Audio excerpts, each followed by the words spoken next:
want me to mute and silence the audio? Yes, thank you. Yes, thank you. Good evening. My name is Emily. My husband, an active duty Air Force officer, and I have 3 kids.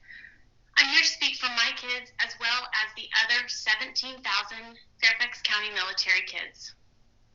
School board members and staff, when you are making strategic plans, do you carefully consider military families like mine and their unique circumstances and challenges?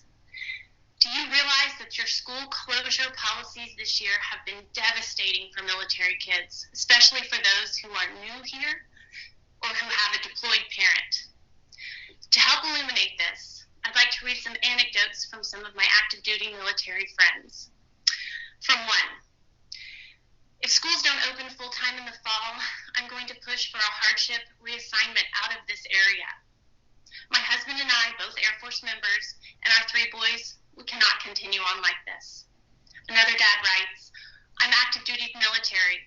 My wife has a very demanding job, and we're barely holding our heads above water with virtual school for our special needs first grader. This is much more than we can handle.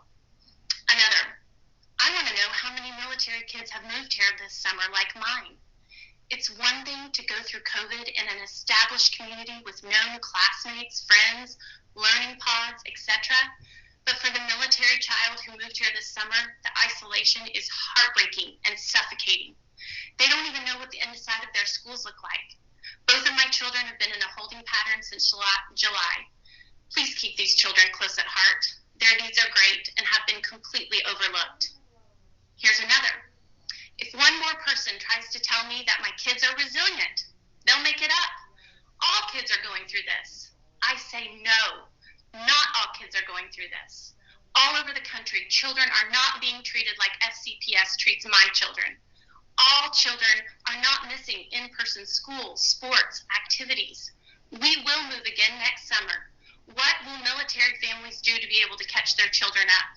Will they be thrown in remedial classes, asked to repeat a year? I am sick with worry. Another mom friend. All of our children's friends back in the state of Rhode Island have been in school 5 days a week. We will be returning there in a year. My children will be so behind. And that's just the academics. The emotional toll this takes on my resilient military kids is almost more than we can bear. And the last one is from my son, Luke. We are new to Fairfax as well this summer, and he still has no consistent friendships. His 6th grade class was supposed to make 3 goals for the new year. He only wrote 1. It reads, my goal for 2021 is to not be so lonely. Please, school board members and staff, provide a system that honors the sacrifices these families make to serve our country, to serve you. Give us the peace of mind that our kids will receive top-notch education inside a school facility